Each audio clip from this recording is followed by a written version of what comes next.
"Bring us your strength," they said. And the lonely rancher had none to spare. For 3 long years, Callum Reed had spoken only to the wind and the horses.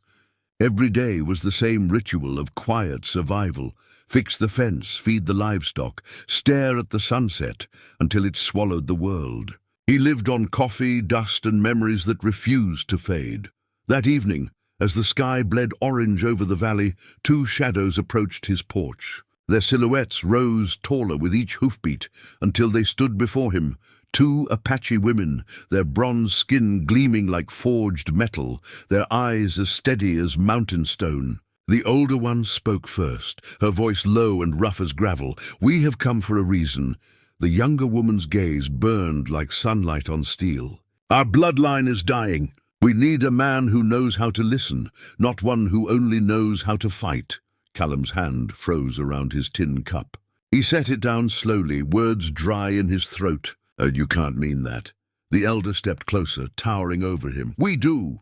We chose you because the land hears you when you speak." Wind howled through the porch rafters. Dust rose in swirls around their horses' legs. For a moment, Callum didn't know whether to run or kneel. The air smelled of rain that wouldn't come, and of something ancient he couldn't name. That night, the 2 women pitched a leather tent by the dry creek. They didn't speak much. They simply existed, like spirits that had claimed a corner of his loneliness. The wind played through their tent like drums of an old ceremony. Each morning when Callum woke, they stood by the well, watching in silence. On the first day, he led a limping horse to water and washed its wound gently. The younger one watched, arms crossed, eyes narrowed. When the horse jerked, Callum spoke softly. "It's all right, easy now." His voice carried a strange tenderness. She had never seen a man speak to an animal that way. On the second day, he walked the fields alone. The earth was cracked and colorless. He pressed seeds into dust with bare hands and poured the last drops of his water over them. The older sister knelt beside him. "The land is dead," she said. "Even the dead deserve someone to believe in them," he answered. Her breath caught. Hope, small as a spark, flickered in her eyes. By the 3rd day, he was mending the fence the wind had broken. Sweat ran down his neck. The younger woman approached. "Are you not afraid of us?" "I am," he said without stopping. "But fear never fixed a fence." She laughed, soft and surprised, the first sound of lightness since they arrived. On the 4th day, he left a bowl of water outside their tent. No words, no gesture beyond that. When the older sister saw the sunlight shimmering on its surface, something in her finally rested. By the 5th morning, Anna sat on the fence watching him plow the field. He moved slowly, rhythm steady as breathing. Sweat darkened his shirt, dust clung to his hair. She saw then, this was how he fought his battles, not with bullets but with endurance. That night, under the starlit horizon, the 2 sisters spoke in low voices by the fire. "He's not strong like a warrior," Tala said, "but his heart does not bend." "Maybe," Anna whispered. "This is what Mother meant when she said strength can take the shape of kindness." For the first time in years, Callum slept without dreams. Outside, the wind carried a different song, not loneliness, but possibility. In the Wild West, mercy was rarer than gold, but sometimes it found its way to the poorest hands. The mornings that followed felt different. The wind no longer sounded empty. It hummed like a low tune beneath the sky. Callum woke to find footprints by the well. The Apache sisters had been drawing water before dawn. The bucket was full, the rope coiled neatly. He stood there for a long moment, staring at the calm surface, seeing his own reflection blur when the breeze moved across. Every evening, the sisters built a small fire near the fence. They spoke little, but the smoke carried the scent of sage and cedar, an offering to something older than words. Callum kept his distance, yet his eyes wandered their way, drawn by the rhythm of their gestures, the quiet purpose behind every movement. On the 7th day, the sky turned the color of brass. The air trembled with heat. Callum hitched his mare and rode toward the creek, hoping to find water for his stock. Halfway there, he saw Anna ahead, her hair loose, her bow slung across her back, standing over a fallen coyote. She looked up, her eyes sharp as flint. "It was sick," she said, voice steady. "Better this way," he nodded. Death was a common visitor here, mercy a rare one. That evening he invited them to share his fire. They didn't answer right away. Tala studied him, her gaze like a weight pressing through silence. Finally she said, "You are different from the others. You do not treat the land like a thing to own." Callum stirred the fire with a stick. "Maybe because the land never belonged to me in the first place." Anna tilted her head, the firelight painting her face in bronze and gold. "Then what does?" He thought of the fence lines, the empty porch, the broken photograph of his father. "Nothing," he said after a while. "But I keep trying anyway." That night the wind changed direction. Clouds drifted in from the west, heavy and dark. Rain fell, not much, just enough to make the soil breathe again. When morning came, small green shoots had pushed through the dust where he'd planted his seeds days ago. Tala touched the fragile stems. "Life," she whispered. Callum smiled faintly, or hope pretending to be life. Either way, they began to work together, fetching water, mending fences, driving cattle. In silence, something invisible began to grow. Trust, perhaps, or a sense that loneliness had found its echo. That evening, Callum carved a small wooden charm, a feather and a river, and placed it near their tent. He said nothing, but when he woke the next morning, the charm was gone, and in its place lay a single white bead. In the Wild West, gifts were rarely words. They were gestures, quiet as prayer.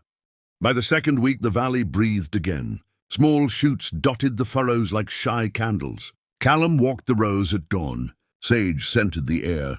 Dew clung to his cuffs. He felt watched but not judged. The sisters moved like weather around him. Quiet, purposeful, certain. They shared bread near the well. Smoke from their cooking drifted upward. Una traced a circle in the dust. River, home, return. Tala studied Callum's hands. Scarred knuckles, split nails, patient palms. "Hands remember," she murmured. His hands did remember. A father lifting fence posts. A mother mending gloves by lamplight. A winter barn and a fevered brother. Memory lay under every callus. That evening he opened his old journal. Few words lived inside it. Mostly dates, weather, loss. He wrote a new line. "Work is how grief learns to walk." He closed the book and listened. Wind combed the cottonwoods like slow fingers. Somewhere a nightbird whistled twice. The sisters brought him a small pouch. Inside lay a bead white as dawn. "Gift," Tala said, "for the feather and river you carved." He nodded and set it near the hearth. "Why me?" he asked at last. Anna watched the horizon. "You speak to hurt things gently." Her voice was even. "Maybe our future needs that tone." They sat until the stars hardened. The quiet felt round, not empty. Callum thought of the day the house sagged. He had once patched holes with anger. Anger never held for long. Before sleep he checked the fence. Coyotes yipped far off. The horses breathed fog into moonlight. He slipped the white bead into his pocket. It clicked lightly against his knife. At the threshold he paused. A scrap of ribbon hung from the lintel. It had been his mother's. He tied the ribbon to the bead. Small things bound survive storms. The West spoke in signs, not speeches. That night Callum finally listened, and what he heard was simple. Keep the fire small. Keep the promise large. In the Wild West, a man's truth was his trail. The storm came hard from the mountains.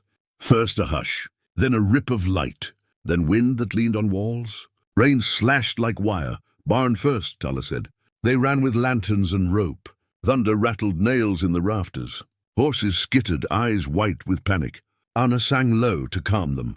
The porch roof peeled like bark. Water hammered the table inside. Maps bled ink. An old photograph floated. Callum caught it, trembling. "Leave it," Tala warned. "Roof will throw you." He tied a rope round his waist. "Then the rope will argue back." He climbed into the screaming dark. Shingles snapped under his boots. Rain stung his eyes. The ladder groaned like an old complaint. He set his jaw and hammered. Each nail was a decision. Below, Anna braced the ladder. Tala steadied the rope with both hands. Lightning filmed the yard in white. 3 figures held a single line. The house learned their names. "Afraid?" Tala shouted up. "Always," he grunted. "But fear doesn't patch leaks," He drove the last nail. The roof settled like a horse in hand. They collapsed inside, soaked and shaking. The lantern hissed. Steam rose from their clothes. Anna's laugh broke first. Relief has a wild sound. Wind went on, but softer. Rain thinned to beads on the sill. Callum set the photograph by the stove. Father's face watched the fire. This time the past did not drown. Before dawn, hoofbeats stitched the road. 3 riders halted at the fence. Painted robes, bone rings at the shoulder, elders. The oldest looked like carved river rock. Eyes steady, voice heavy as a drum. We hear 2 warrior women seek a gentleman. Is it true? Tala did not flinch. True, she said. His strength refuses cruelty. Another elder scoffed. Spirit can't feed children. Their aunt rode forward last. Grief and anger braided her face. Blood forgets nothing, she warned. Seed it where it can stand. Then she turned away. Callum said little. He stood with rain in his hair, hands open, not raised. The aunt studied the cracked field, studied the patched roof. Storms test roofs, she said finally. And men. She touched the rope burn on his wrist. Let the testing continue. They rode off into thinning rain. Inside, quiet grew tall. The sisters did not smile. They simply breathed deeper. A promise had crossed the room. All 3 felt it land. In the Wild West, courage was mostly maintenance. 3 clear days followed the flood. Mud dried to lace along the ruts. Cattle drifted back to salt. Corn tips showed brave green. Hope smelled like sun-warmed wood. Hoofbeats again, this time alone. A young warrior crested the rise. Paint red on his chest, bow across his back. Eyes like sharpened glass. Takakota, Tala breathed. He reined in at the gate. Your weak man, he said, pointing, has stolen our future. I've come to measure him. Callum set down his hammer. He wiped sweat with the back of his hand. Anna stepped near, voice level. This ground isn't a ring. Honor makes rings everywhere, he said. His fist flashed. Callum took the blow, staggered but did not swing back. Blood salted his lip. He straightened slowly. If I'm weak, he asked, calm, why prove it? Silence held like a held breath. Takakota's hands eased open. He exhaled long and low. No need for another, he said. You've won already. Winning meant no one fell. Winning meant the fire stayed small. Even the wind listened. They shared water by the trough. Takakota studied the patched roof, studied the fence mended true. He nodded once, almost a bow. I'll speak for you, he said. By evening the sky went copper. Callum sat on the steps with a cloth. Anna touched the bruise on his cheek. Why not strike back? She asked. For our child's lesson, he answered. Tala watched the field glow. Strength without violence, she said, turns enemies into messengers. They sat until crickets took the yard. Peace arrived like a careful guest. Days lengthened into 7 more weeks. The corn showed tassels. The well ran clear. Laughter began to live on the porch. Callum wrote another line, fists end arguments. Hands finish houses. At dawn, 3 figures returned, not with spears, with quiet. The aunt dismounted first. Her gaze circled the place. Roof whole. Stock-fed. Green where brown had been. Anna's hand rested on her belly. Life moved, small and sure. The aunt opened a leather pouch. Inside lay an old silver bracelet. Symbols of wind and sun etched thin. This belonged to our grandmother, she said. It passes to the keeper of the future. She slid it on Anna's wrist, then looked at Callum a long time. I called you weak. The weak don't hold roofs in storms. The weak don't soften warriors. She turned the bracelet, then paused. With a steady hand, she added the white bead. 2 voices, she said. The land and the wind. Teach them both. The elders rode away without dust. Some meetings end footprints. This one ended weather.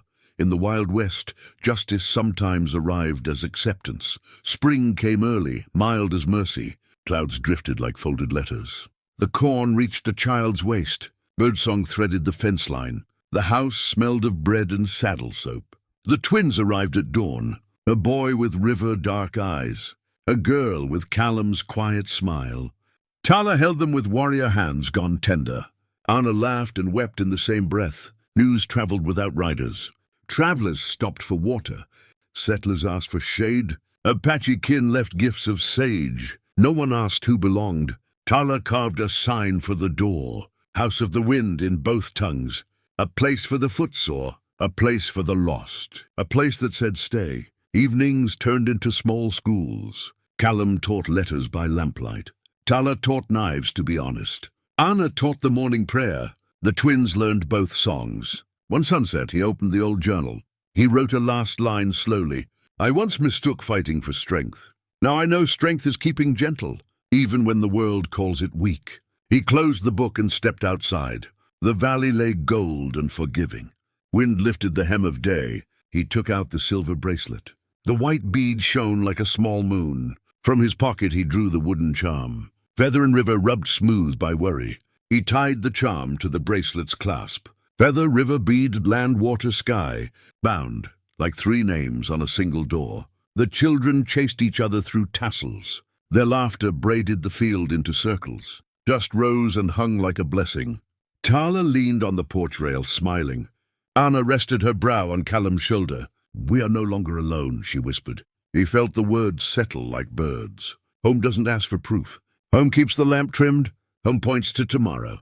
Night came soft, not sharp. Stars pricked the dark above the barn. The patched roof held the starlight well. Callum lifted the bracelet once more. Sunset caught on the bead and burned. He thought of a rope on a roof, a fist he didn't return, a seed he watered when water was gone. He thought of the day two riders arrived, and how the wind changed its mind. In this country, he said quietly, mercy grows like corn. One seed, one season. Then a field. They banked the fire and listened. River in the far draw. Horses moving in their sleep. The valley breathing slow. The kind of peace you earn. In the Wild West, men forged legends from violence. The ones worth remembering forged homes from kindness. Because out here, it wasn't bullets that mended the frontier. It was patient hands, and promises kept when no one watched. Would you like a new story in the same vein, or shall I come up with a new title? Subscribe to Wild West Whispers.